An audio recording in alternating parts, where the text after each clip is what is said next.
मिठाई बांटने का समय आ चुका है, लड्डू बांटने की कीजिए तैयारी। जी हाँ मित्रों, बहुत ही बड़ी खुशखबरी निकलकर सामने आ रही है कि 29 जुलाई 2023 के दिन 70 सालों के इतिहास के बाद सावन अधिक मास की पद्मिनी एकादशी आ रही है। और दोस्तों, इस बार पद्मिनी एकादशी के दिन 3 ऐसे अद्भुत और दुर्लभ महासंयोग बन रहे हैं जिससे एकादशी का जो महत्व है वो 100 गुना तक बढ़ चुका है। तो चलिए मित्रों, जान लेते हैं मल मास की पद्मिनी एकादशी की पूजा का शुभ मुहूर्त क्या है, पूजा की विधि क्या है। और मित्रों, पद्मिनी एकादशी के दिन एक ऐसे महा उपाय के बारे में भी मैं आपको बताऊंगा जिसको अगर आपने कर लिया 29 जुलाई 2023 के दिन तो आप अपनी बंद किस्मत के ताले को एकदम से खोल सकते हैं। आपका भाग्य उदय होने जा रहा है। और साथ ही मित्रों, 3 राशियां ऐसी है जिनकी किस्मत पद्मिनी एकादशी के तुरंत बाद से ही चमकने वाली है। अचानक से उनको साल 2023 में धन का योग नजर आ रहा है, कर्ज से छुटकारा मिलने वाला है। तो चलिए एक एक करते हुए सभी महत्वपूर्ण जानकारी अपन इस वीडियो में जानने वाले हैं। ऐसे में वीडियो को पूरा लास्ट तक जरूर देखिए। और हाँ मित्रों, वीडियो को लाइक जरूर करें और कमेंट बॉक्स में जय मां लक्ष्मी लिखते हुए वीडियो को अपने मित्रों के साथ फेसबुक पर जरूर शेयर कर दीजिए ताकि काम की जानकारी का जो अपडेट है ना वो सभी लोगों को मिल सके।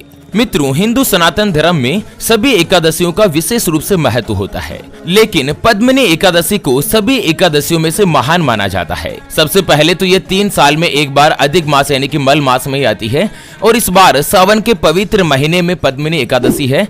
और साथ ही 29 जुलाई के दिन यानी कि एकादशी वाले दिन सस महायोग का निर्माण हो रहा है और 100 साल के बाद त्रिकोण केंद्र राजयोग का निर्माण भी बन रहा है। इसी के साथ मित्रों, कई राशियों के भाग्य में माता लक्ष्मी जी विशेष रूप से मेहरबान होने जा रही है। दोस्तों, एकादशी के दिन किए जाने वाला व्रत, त्योहार, पूजा और जो भी दान पुण्य किया जाता है ना, उसका महत्व 10 गुना मिलता है। लेकिन पद्मिनी एकादशी के दिन अगर कोई भी दान पुण्य होता है तो उसका महत्व 100 गुना माना जाता है और व्यक्ति को मोक्ष की प्राप्ति होती है, सभी पापों का नाश भी हो जाता है। चलिए जान लेते हैं पद्मिनी एकादशी के दिन पूजा के शुभ मुहूर्त के बारे में। उससे पहले आपको एक महत्वपूर्ण बात बताना चाहूंगा। हिंदू सनातन धर्म में गाय यानी कि गौ माता में 33 कोटि देवी देवताओं के साथ ही साक्षात माता लक्ष्मी जी का वास माना गया है। चाहे वेद हो, पुराण हो, ज्योतिष शास्त्र हो या फिर भागवत गीता, सभी जगहों पर गौ माता की पूजा करने का विधान है। अक्सर जब भी हम घर से बाहर जाते और देखते हैं ना कि यही गौ माता सड़क पर इधर उधर घूमती रहती है, भटकती रहती है और कई बार किसी बड़े वाहन की चपेट में आकर दुर्घटना का शिकार हो जाती है और मारी जाती है। तो वहीं कई बार गौ माता खाने की तलाश में इधर उधर जाती है, कभी किसी मकान के बाहर तो कभी किसी दुकान के बाहर। कोई भला आदमी होता है, खाने के लिए कुछ दे देता है तो कई बार लोग इनको मारकर दुत्कार कर भगा देते हैं। बेचारी बेजुबान है, किसी से कोई शिकायत नहीं करती। जब पेट में भूख बढ़ जाती है और खाने के लिए कुछ नहीं मिलता ना, तो सड़क पर इनको जो कुछ भी नजर आता है, जैसे प्लास्टिक थैलियां, जूते, चप्पल, कपड़े, पॉलीथीन, पत्तल दोने या डिस्पोजल, तो ये उनको खा लेती है और धीरे धीरे ये सभी गौ माता के पेट में जमा हो जाता है।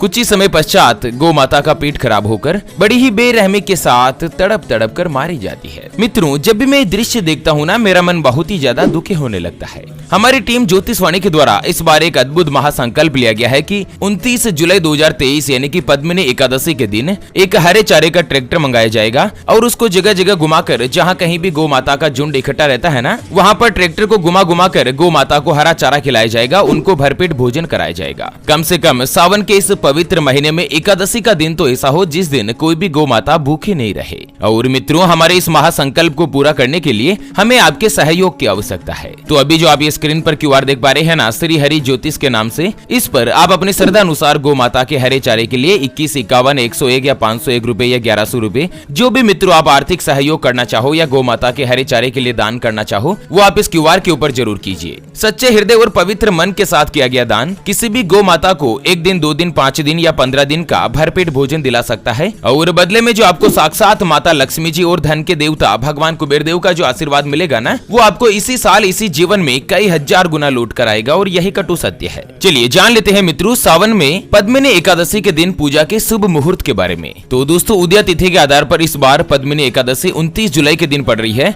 और अगर शुभ मुहूर्त की बात करें तो भगवान श्री हरि विष्णु जी की पूजा करने के लिए पूरा दिन भर ही शुभ ही है और एकादशी का जो पारण है ना, वो अगले दिन यानी कि 30 जुलाई के दिन किया जाएगा। पद्मिनी एकादशी की पूजा की अगर विधि की बात करें, किस तरह से भगवान की पूजा अर्चना करनी चाहिए, तो मित्रों 29 जुलाई के दिन सबसे पहले तो आपको सुबह सुबह ब्रह्म मुहूर्त में उठ जाना है। उठकर स्नान आदि से निवृत्त होकर सूर्योदय के समय भगवान सूर्य देव को अर्घ्य दें, उनको जल अर्पित करें और इसके बाद मन में भगवान विष्णु जी की पूजा का या एकादशी व्रत का संकल्प लेना है।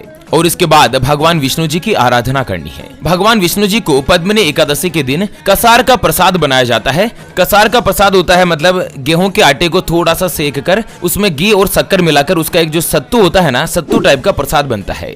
और साथ ही इस दिन किसी भी गरीब व्यक्ति को भोजन जरूर कराएं, चाहे गाय को चारा खिलाएं, कुत्ते को रोटी खिलाएं या गरीब निर्धन व्यक्ति को भोजन जरूर कराएं। और उसको अपने सामर्थ्य के अनुसार एकादशी व्रत से एक दिन पहले भी कुछ बातों का ध्यान रखना होता है, यानी कि व्रत वाले दिन और व्रत के एक दिन पहले मांस, मछली, प्याज, मसूर की दाल या कोई भी तामसिक वस्तुएं है ना, अंडे वगैरह, इनका सेवन नहीं करना चाहिए। एकादशी और द्वादशी दोनों ही दिन ब्रह्मचर्य का पालन करें। पति पत्नी साथ मिलकर शारीरिक संबंध नहीं बनाएं। इस तरह से अगर कोई भी पूर्ण निष्ठा के साथ भगवान की पूजा करता है और व्रत का पालन करता है ना, तो भगवान विष्णु जी के लोक में उनको स्थान मिलता है। और दोस्तों, पद्मिनी एकादशी के दिन पूजा और व्रत के मद्देनजर आपको तप, तपस्या, यज्ञ और 1000 ब्राह्मणों को भोजन करवाने का जो पुण्य मिलेगा ना, वो दोस्तों आपको एक ही दिन में मिल जाएगा। पद्मिनी एकादशी जो है ना, वो भगवान विष्णु जी को समर्पित होती है।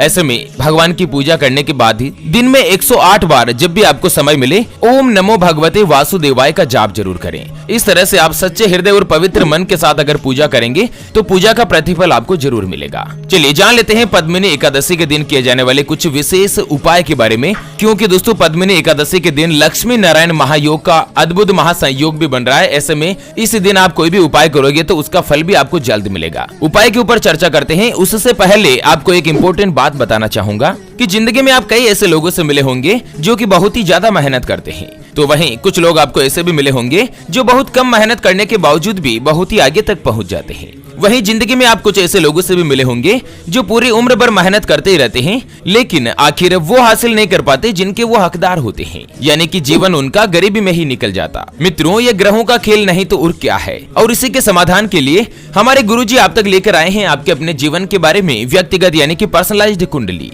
जिससे आप घर बैठे यह पता लगा सकेंगे कि आपके नवग्रह आपके बारे में क्या कहना चाहते हैं। क्या आपकी कुंडली यानी कि किस्मत में कोई दोष तो नहीं, कोई ग्रह आपके लिए कमजोर तो नहीं, उसको मजबूत करने का उपाय क्या है, आपका भाग्य उदय कब होगा, जीवन में अच्छे दिन कब आएंगे, कब आपकी परेशानियां खत्म होगी, उसके बारे में कंप्लीट जानकारी हम आपको कुंडली रिपोर्ट में बताने जा रहे हैं, जिसको अभी जो आप ये स्क्रीन पर नंबर देख पा रहे हैं ना, उसके ऊपर व्हाट्सएप पर संपर्क करके आप हमारे गुरुजी से बात कर सकते हैं और मात्र 251 रुपए की फीस देकर आप अपनी संपूर्ण जीवन की महाजन्म कुंडली के बारे में जान सकते हैं। और हाँ मित्रों, कुंडली फ्री में नहीं बनती और ना ही फ्री में देखी जाती है। फ्री में थोड़ा बहुत ऐसे कुछ भी नहीं बताया जाता। ऐसे में आप फालतू कॉल या मैसेज करके अपना स्वयं का और गुरुजी का दोनों का समय खराब मत कीजिए। अगर आपकी कोई भी समस्या है जिसका आप समाधान चाहते हैं, जैसे कि आपका विवाह का योग नहीं बन रहा है, बहुत जगहों पर आप रिश्ता देख देख कर आखिर थक चुके हैं, परेशान हो चुके हैं, लेकिन कहीं पर भी कोई भी रिश्ता फाइनल नहीं हो पाता या रिश्ता होकर बार बार टूट जाता है, संतान का सुख नहीं मिल रहा है, बच्चों का पढ़ाई में मन नहीं लगता, व्यापार में लगातार नुकसान हो रहा है, घर में धन की कमी बनी रहती है, आर्थिक समस्या चल रही है, या आपके ऊपर कर्ज हो चुका है जिसको आप चुका नहीं पा रहे हैं। अगर कुछ भी समस्या है तो स्क्रीन पर दिए गए नंबर पर व्हाट्सएप पर संपर्क करके आप हमारे गुरुजी से बात कर सकते हैं और मात्र 251 रुपए की फीस देकर आप अपने संपूर्ण जीवन की महाजन्म कुंडली के बारे में जान सकते हैं। चलिए जान लेते हैं पद्मिनी एकादशी के दिन धन लाभ प्राप्त करने के लिए, तरक्की के लिए दोस्तों एक महत्वपूर्ण उपाय है, जो कि अगर आप इस दिन कर लेंगे 29 जुलाई के दिन, तो धन संबंधी परेशानियां जल्द दूर होगी। दोस्तों पद्मिनी एकादशी के दिन आपको एक शंख खरीद कर लाना है। अगर घर में पहले से ही है तो ठीक है, नहीं तो आप नया खरीद कर ले जाएं और उस शंख को आप अपनी तिजोरी में स्थापित कर दें। इससे क्या है ना कि धन में जल्द से जल्द बढ़ोतरी होने लगेगी। और उसके अलावा पद्मिनी एकादशी के दिन भगवान विष्णु जी के साथ माता लक्ष्मी जी की भी पूजा करें और साथ ही ओम नमो भगवते वासुदेवाय के अलावा ओम श्रीम ह्रीम श्रीम कमले कमलालय प्रसिद्ध प्रसिद्ध श्रीम ह्रीम श्रीम ओम महालक्ष्मी नमः, इस मंत्र का आप 108 बार जरूर स्मरण करें।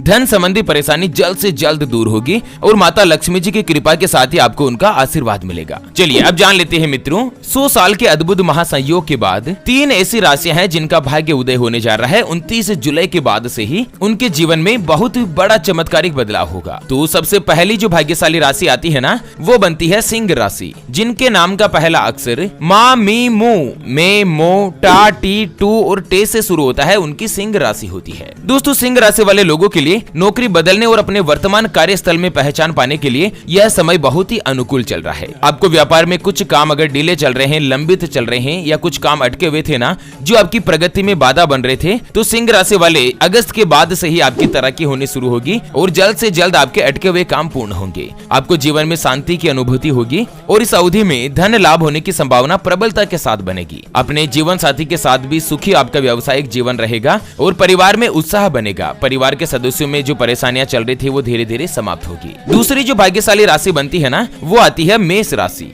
जिनके नाम का पहला अक्षर ला, ली, लू, ले, लो, ए, चू, चे और चो से शुरू होता है, उनकी मेष राशि होती है। दोस्तों, मेष राशि वाले लोगों को पद्मिनी एकादशी के बाद से ही भाग्य का साथ मिलेगा। आपको कंपनी में पदोन्नति यानी कि प्रमोशन मिल सकता है और आपकी आर्थिक स्थिति में भी सुधार होगा। इनकम का लेवल बढ़ेगा। व्यवसाय में किया गया इन्वेस्टमेंट व्यक्तियों के जीवन में लाभकारी यानी कि चमत्कारिक परिणाम लाएगा। विद्यार्थियों को परीक्षा में सुखद परिणाम मिलेंगे और आपके परिवार में या फैमिली में कोई भी तनाव चल रहा था ना, तो उसका स्तर भी कम होगा। जो कपल्स है, जो प्रेमी प्रेमिका है, उनके बीच प्यार और विश्वास की भावना और भी ज्यादा बढ़ेगी। चलिए अगली और अंतिम जो भाग्यशाली राशि रहेगी ना, वो आती है धनु राशि, जिनके नाम का पहला अक्षर ये, यो, भा, भी, भू, ढ, फ, ढ और भे से शुरू होता है, उनकी धनु राशि होती है। दोस्तों, राजयोग बनने के कारण धनु राशि वाले लोगों को जीवन में सुख और समृद्धि का अनुभव होगा। करियर में वास्तविक सफलता मिलने की संभावना बताई जा रही है और नई व्यावसायिक गतिविधियों में इन्वेस्टमेंट करने और कठिन जीवन स्थितियों को सही करने के लिए यह समय आपके लिए उपयुक्त होगा। कार्यस्थल पर आपका ज्ञान बढ़ेगा और आपके ज्ञान की सराहना की जाएगी और उसका सीधा असर आपको करियर में देखने को मिलेगा। धनु राशि वाले अगर किसी अच्छी या सरकारी नौकरी की तलाश कर रहे हैं तो उसमें भी आपको सफलता मिलेगी। भाग्य पूरी तरीके से आपका साथ देगा। तो चलिए मित्रों, इसी के साथ फिलहाल के लिए इस वीडियो को यहीं पर देती है विराम। फिर से होंगे हाजिर एक और नई और काम की जानकारी के साथ। तब तक के लिए ओम नमः शिवाय, जय श्री कृष्णा, जय श्री राधे मित्रों।